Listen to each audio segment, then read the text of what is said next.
বাংলাদেশের সর্বশেষ গুরুত্বপূর্ণ আপডেট সংবাদে আপনাকে স্বাগত। শুরুতেই সংবাদ শিরোনাম, পরে বিস্তারিত। শুরুতেই জানাবো, ডিসেম্বরে শেখ হাসিনা প্রত্যার্পণের বিষয়ে বাংলাদেশ ভারতের বৈঠক। আগামী মাসে ঢাকার পররাষ্ট্র সচিবদের বৈঠকের প্রস্তুতি নিচ্ছে বাংলাদেশ ও ভারত। সেখানে ভারতে অবস্থানরত সাবেক প্রধানমন্ত্রী শেখ হাসিনার সম্ভাব্য প্রত্যার্পণ সহ বেশ কয়েকটি দ্বিপক্ষীয় বিষয় নিয়ে আলোচনা হতে পারে। এদিকে বেতন পেয়ে অবরোধ প্রত্যাহার করলেন বেক্সিমকোর শ্রমিকেরা। টানা ৬ দিন আন্দোলন করার পর বেতন পেয়ে বেক্সিমকো ইন্ডাস্ট্রিয়াল পার্কের শ্রমিকেরা গতরাত ৮টার দিকে বেতন পেয়ে অবরোধ প্রত্যাহার করে নেন তারা। এদিকে সেই রিকশা চালককে গ্রেপ্তারের দাবিতে মশাল মিছিল।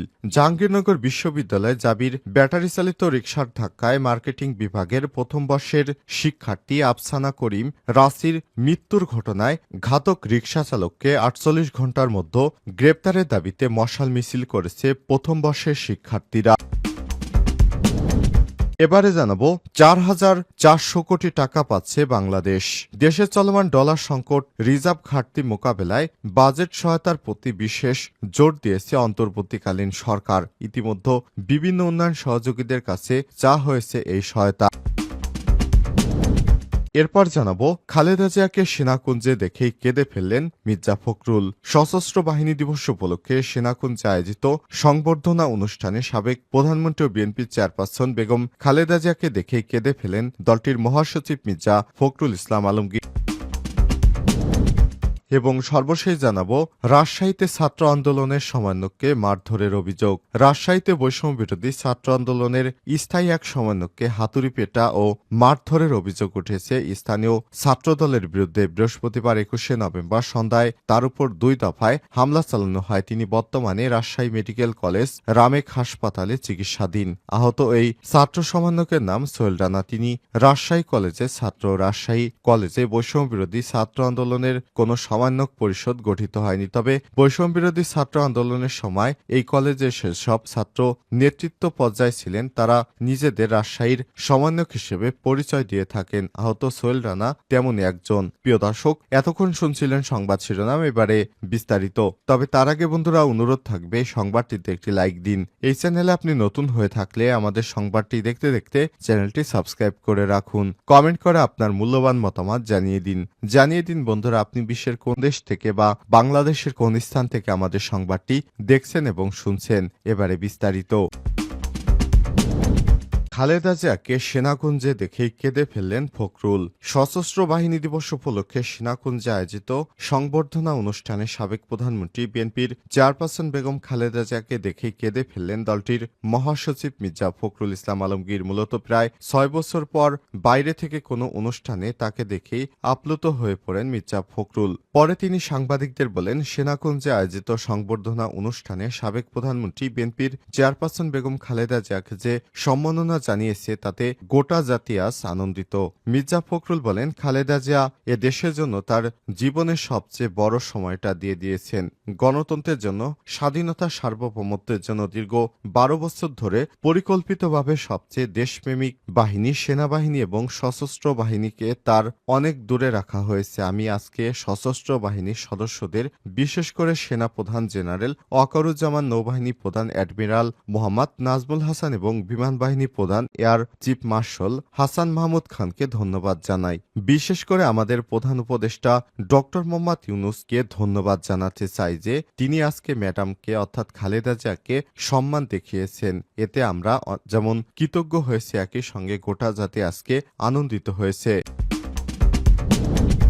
ডিসেম্বরে শেখ হাসিনার প্রত্যার্পণের বিষয়ে বাংলাদেশ ভারতের বৈঠক। আগামী মাসে ঢাকার পররাষ্ট্র সচিবদের বৈঠকের প্রস্তুতি নিচ্ছে বাংলাদেশ ও ভারত। সেখানে ভারতে অবস্থানরত সাবেক প্রধানমন্ত্রী শেখ হাসিনার সম্ভাব্য প্রত্যার্পণ সহ বেশ কয়েকটি দ্বিপক্ষীয় বিষয়ে আলোচনা হতে পারে। বৃহস্পতিবার ২১শে নভেম্বর পররাষ্ট্র মন্ত্রণালয়ের সাপ্তাহিক সংবাদ সম্মেলনে সব তথ্য জানিয়েছে জনকূটনীতি বিভাগের মহাপরিচালক তৌফিক হাসান। আসন্ন সংলাপের প্রস্তুতি নিয়ে এরই এরই মধ্যে একটি মন্ত্রণালয় সভা অনুষ্ঠিত হয়েছে। আগামী ডিসেম্বরের প্রথম দিকে ঢাকার ফরেন কনসালটেশন এফওসি অনুষ্ঠিত হওয়ার কথা রয়েছে। সম্মেলনে তৌফিক বলেন, বিষয়টি শেখ হাসিনাকে প্রত্যার্পণ নিয়ে আলোচনার সুযোগ রয়েছে। জুলাই আগস্ট গণহত্যার সময় গণহত্যায় জড়িত থাকার অভিযোগে ভারতে পালিয়ে থাকা শেখ হাসিনার বিচার চলছে বাংলাদেশের আন্তর্জাতিক অপরাধ ট্রাইব্যুনালে। সরকার তাকে ফিরে আনার ইচ্ছা প্রকাশ করলেও হাসান বলেন, প্রত্যার্পণ প্রক্রিয়া শুরু করার বিষয়ে পররাষ্ট্র মন্ত্রণালয় এখনো কোনো আনুষ্ঠানিকতা নির্দেশনা দেয়নি। এক প্রশ্নের জবাবে তিনি বলেন, আমরা দিল্লির সাথে কথা বলবো এবং প্রয়োজনীয় নির্দেশ পেলেই বিদ্যমান প্রত্যার্পণ চুক্তি অনুযায়ী আনুষ্ঠানিক প্রক্রিয়া শুরু করব।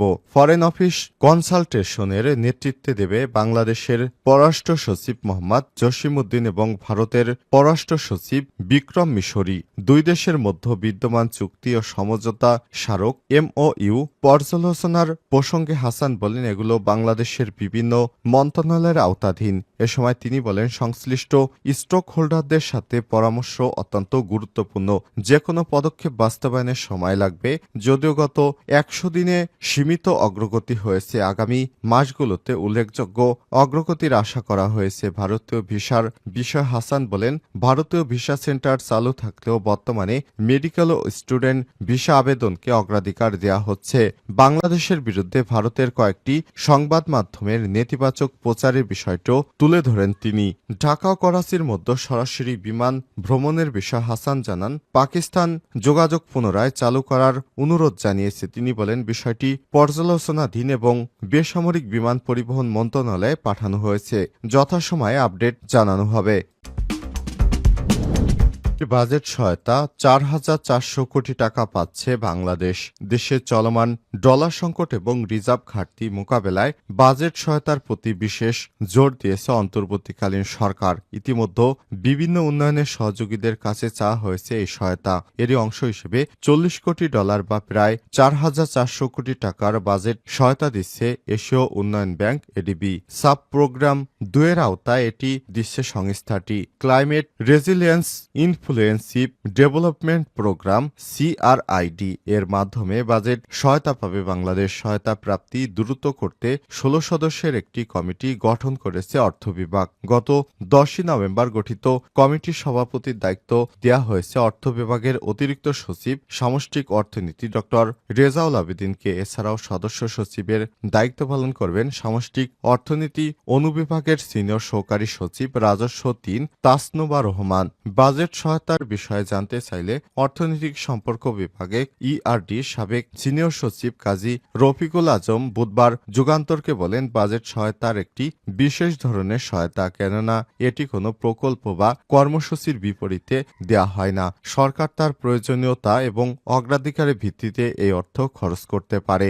এখানে যে সংস্থা বাজেট সহায়তা দেয় তার নিজস্ব কোনো শর্ত থাকে না। এটাই হলো বাজেট সহায়তার সবচেয়ে বড় সুবিধা।